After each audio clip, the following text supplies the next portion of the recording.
Carl and Stacy purchased the property mainly because it's central to their field. They have a portion of land that's just a quarter section away from here. Their residence is down the road just a little ways.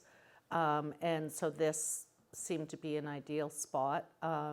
It's 14 acres, had never been farmed when they purchased it. It was a swamp.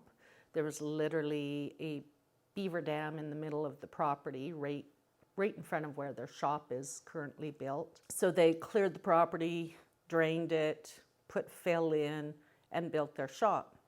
They spoke to the building permit fellow back when they were building it. He told them they didn't need a building permit, yada, yada, yada. They could get a variance. They were handed out like candy, so no worries.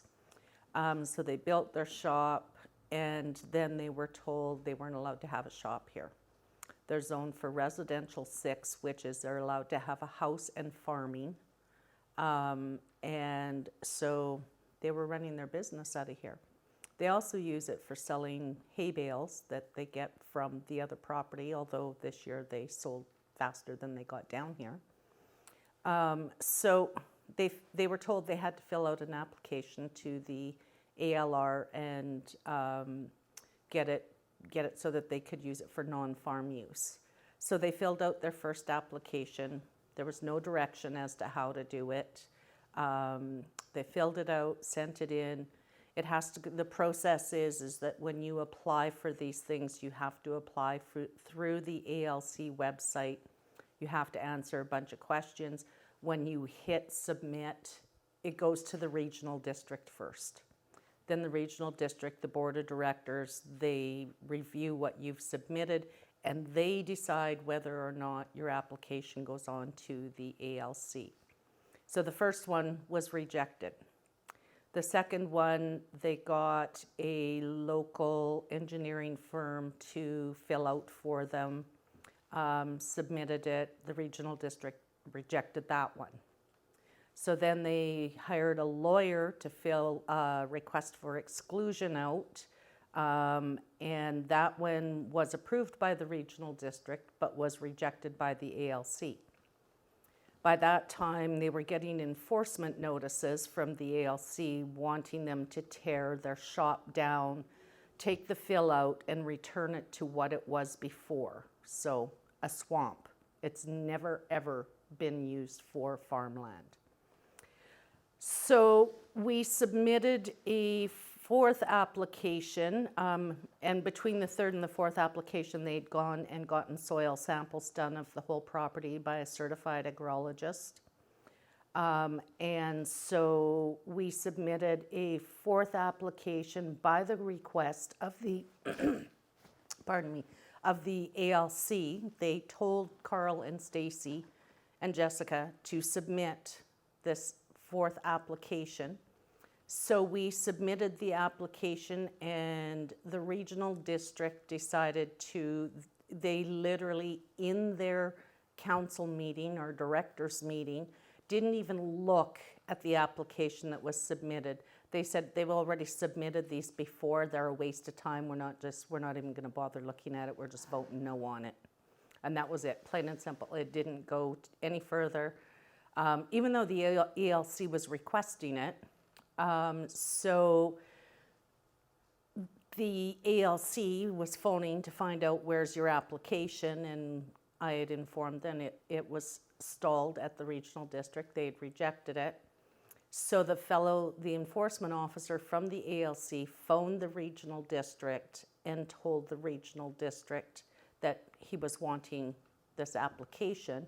And they told him, because these people had applied 4 times, and they were all refused, there was no point in going any further. So at that time, the ALC enforcement officer put an enforcement notice on the property, stalling them between the ALC and the regional district. The regional district will not allow them to submit any more applications, and the ALC has an enforcement order for them to remove the shop and return the land back to a swamp. So they've basically deadlocked them between the two of them. So we've sat for quite some time, and neither side will talk to them. ALC won't talk to them unless they tear the shop down, and the regional district won't talk to them unless they comply with the ALC. The ALC states on their website that you can apply for your non-farm use, your exclusions, whatever, however many times you want. If you want to apply 100 times, you can apply 100 times. But it does you no good if the regional district won't let you put it through. The director from this area has stated to me that he doesn't understand why the ALC requires it to go through the regional district. He said it shouldn't be up to the regional district to determine whether these applications go through or not, because they have no control over it.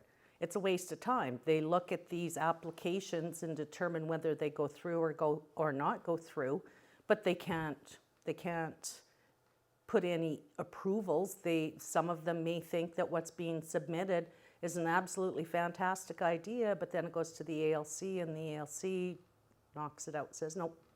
So it's kind of a counterproductive operation, because it goes through the regional district to the ALC. If the ALC approves it, then it comes back to the regional district, and then they have to figure out how to do everything. So I did go and look on the ALC website for their approved and refused applications. Out of 300 applications in all of BC, there was 11 refused and 2 approved in the last year. That's out of 300 applications. There was 100, out of those 300, I took the approved and the refused side, and they're all down south, down in Chilliwack, down in the Okanagan. Down there, they allow people to take property out for subdivisions, for whatever reason, they allow them out. Up here, they have a hand grab on it, and they just absolutely, it does not matter what it is that you're wanting to do, they don't allow it. The Peace River Regional District shouldn't be put in the middle. They shouldn't have the control that they have over these people's property, and they shouldn't be able to determine who can do what, when, where, how. That's up to the landowners. If they're going to regulate the ALC to control it, then it should all be going through the ALC. So I also went and looked on the Peace River Regional District's website. And so a couple of things that I thought were kind of funny. So their vision is to provide regional and sub-regional public services that are socially, environmentally, and economically sustainable in response to expressed needs in the region. Their values are accountability, cooperation, credibility, fairness, honesty, integrity, leadership, respect, and trust. Maybe the regional district needs to start following their visions and their values. Start helping some of these property owners in this area, because there's too many of them that are wrapped up in litigation, wrapped up in being deadlocked between these two government entities. And maybe the Minister of Agriculture should just do their job and get rid of the ALR. So with the ALC, they have a board of directors, but their board of directors is from all over BC. We have one director in the Hudson's Hope area. The rest are all from southern BC, all over BC, and they're the ones making the decisions on the properties up here. They've never been here. They've never seen this country. So how can they determine whether somebody's property is farmable, whether it's not? They've never seen the area. The decision's not based on actual visual. It's based on them sitting on the phone and talking to each other, and they put in a vote. So would that maybe explain why the ALR, everything down south, is getting approved? Because that's where most of the board of directors are. Why do we not have a northern board of directors for people from northern BC, in northern BC, that are helping make these decisions? so that if somebody puts in an application, they could actually jump in a car, drive to these people's property, talk to them in person, view the property and see what they're actually talking about, instead of looking at a piece of paper and trying to decide whether it's a good idea or not.